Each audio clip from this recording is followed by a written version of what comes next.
On a un rêve, on aimerait qu'il y ait un espace dédié à l'innovation sociale à Trois-Rivières.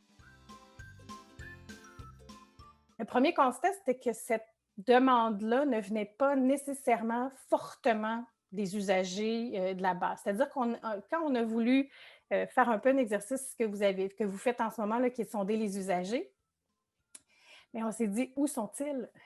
Où sont-ils nos innovateurs sociaux? Où sont-ils nos entrepreneurs sociaux? On n'en avait aucune idée. Alors, on s'est dit, bon, ben, il vient d'où ce besoin-là?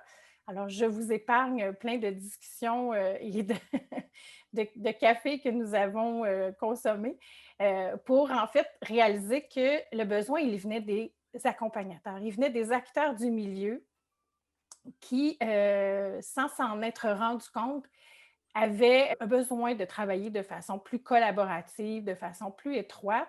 Je faisais des grandes entrevues avec tous les accompagnateurs, toutes les organisations qui offraient soit du financement ou des services aux entreprises, soit en démarrage ou déjà existantes. Et ça nous permettait d'avoir un portrait plus fidèle de la réalité, d'aller au-delà de nos perceptions, parce que il n'y a pas de réelle compétition, mais il y a quand même des chasses gardées. C'est-à-dire que certains ont des mandats qui sont dévolus par le fédéral, d'autres par le provincial, d'autres par le municipal. Et on a clairement une impression de chevauchement de façon régulière. Et cet exercice-là nous a permis de réaliser qu'on détenait tous une expertise particulière, qu'on aurait intérêt à fignoler davantage, à nourrir davantage et plutôt se complémenter et de faire en sorte que dans un continuum de services, un continuum d'accompagnement, on arrive à travailler ensemble en répondant à des besoins différents. Mais pour faire ça, il faut s'asseoir ensemble. L'issue a été de créer une table de concertation des acteurs d'accompagnement qui, ensemble, vont travailler à raffiner leur façon d'accompagner les entreprises et aussi de créer des parcours d'accompagnement qui sont adaptés, qui sont sur mesure pour les entreprises collectives. Et le co-développement est fort pertinent. Ça, je retiens que c'est une formule qui est enrichissante pour les gestionnaires d'entreprises.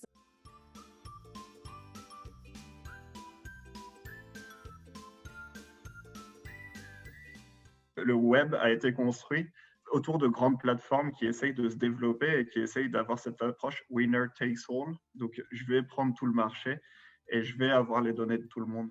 Mais la difficulté qu'on voit avec ces outils numériques, c'est qu'ils entraînent deux types de compétitions qui sont défavorables au développement territorial au niveau du World Wide Web Consortium, donc l'organisation internationale du web, qui commence à se poser ces questions-là et qui dit il faut des technologies qui soient pensées pour des écosystèmes, pour qu'il y ait plein de petits acteurs qui puissent collectivement proposer des outils, des services en ligne qui soient basés sur la collaboration et qui soient plus respectueuses des données individuelles. C'est une technologie qui est open source et qui est basée sur les standards du web qui s'appelle Solid, qui est plus respectueuse des données des individus et qui permet de s'intégrer à un écosystème. Donc, chaque acteur peut se dire, comme Lynn disait, chaque acteur a une compétence particulière. Et ben, on va faire chacun notre petite brique logicielle qui vont s'interconnecter. Et du coup, l'entrepreneur qui est en bout de ligne a une application intégrée qui est une palette finalement de compétences de l'ensemble des acteurs du territoire. On l'a déployé, par exemple, pour l'Alliance coopérative internationale qui a mis en place une bibliothèque de ressources, de documentation pour les entrepreneurs. Donc, de la même façon, plutôt que chaque acteur de l'entrepreneuriat se fasse compétition en disant mes ressources sont les meilleures et mon application est la meilleure, donc je vais avoir tous les entrepreneurs qui viennent dessus. Et bien finalement, on a plein de structures d'accompagnement à l'entrepreneuriat coopératif qui vont chacun s'occuper de leur petite bibliothèque.